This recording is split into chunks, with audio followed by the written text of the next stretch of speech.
আসসালামু আলাইকুম গাইস, কেমন আছেন আপনারা সবাই? আপনাদের জন্য আমি আজকে একটা মাছের রেসিপি নিয়ে আসছি। পুডুল দিয়ে আজকে রান্না করবো মাছটা।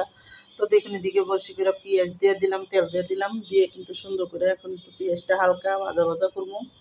আর হালকা ভাজা ভাজা করে তারপরে কিন্তু এখানে আমি মশলাটা দিয়ে দিব।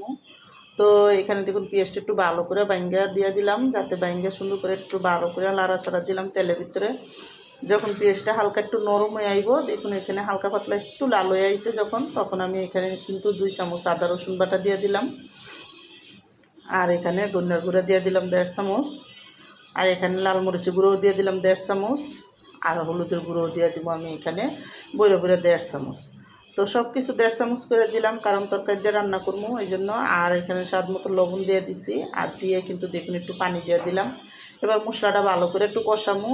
আর মশলাটা কষানোর আগে এখানে দেখুন আমি মাছ কাটছি, কই মাছের মতন মাছটি।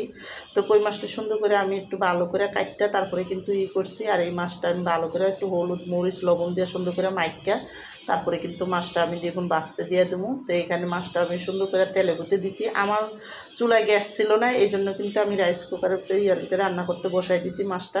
তো এদিকে দেখুন মাছটা আমি সুন্দর করে ইয়ার ভিতরে একটু হালকা খালি একটু ভাজা দেবো, বেশি না, যাতে হালকা একটু হয়। আমি বেশি একটা কড়া করে ভাজবো না, মাছটা একটু উপরে উপরে হালকা পাতলা একটু ভাজা দিয়ে তারপরে কিন্তু আমি মাছটা উঠাইলাম। তো একটা মাছ দেখুন এদিকে কিন্তু ভাঙ্গেও গেছে গা। তো এখানে কিন্তু সুন্দর করে মাছটা একটু হালকা করে উঠাইয়া এখন আমি এটার মধ্যেই তরকারি বসাই দিছি, কারণ আমার গ্যাসটা শেষ হয়ে গেছে এই জন্য। তো এখানে দেখুন আমি এখন তো মশলাটা ভালো করে কষাইয়া তারপরে পুরোল আর আলুটা দিয়ে দিছি, দিয়ে কিন্তু ভালো মতন আমি এখন এই পুরোলটা একটু কষাইয়া নিব।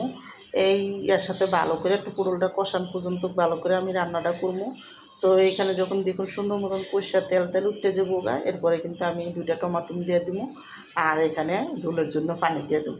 তা আমার এই কই মাছ পটল দিয়ে কই মাছের রেসিপিটা যাদের পছন্দ তারা লাইক সাবস্ক্রাইব দিন, প্লিজ আমার ভিডিওটা বেশি বেশি শেয়ার করে দিন আর সাবস্ক্রাইব করে দিন। আর এইভাবে পটল দিয়ে কই মাছ রান্না করে দেখেন অনেকই মজা লাগে। তো আমি কিন্তু এখানে দেখুন কিছু মাছ আনাম রাখছি, কিছু কাটটা দিছি, দিয়ে কিন্তু সুন্দর করে এখন মাছটা জল দিয়া মাছটা উপরে দিয়ে দিছি, দিয়ে এখন ভালো করে যখন 2-3টা বলো খাইছে বেশি করে কটা ধনিয়া পাতা দিয়া তারপরে কিন্তু আমি উঠাই দেবো। আর 2-3টা কাঁচামরিচ দিয়ে দিছি। তো এইখানে আমার ঝোলটা একটু শুকান পর্যন্ত আমি রান্না করে নেবো। তো দেখুন এদিকে যখন ঝোলটা ভালো করে একটু শুকাই আইব তারপরে কিন্তু আমি নামাই দেবো। তো দেখুন এদিকে কিন্তু আমার ঝোলটা অনেক শুকাই গেছে গা, আর হালকা ঝোল ঝোল আছে। তখন আমি এটা এখন আলু গোস্তের তুলে করে তারপরে কিন্তু মাছটা নামাই দিই।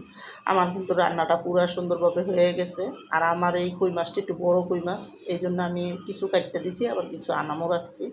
তো এইভাবে করে এখন আমি মাছটি ভালো করে তারপরে কিন্তু করে নিব। তো আমি দেখুন সুন্দর করে মাছটি উপরে উঠাই দিছি আর আমার রান্নাটা শেষ।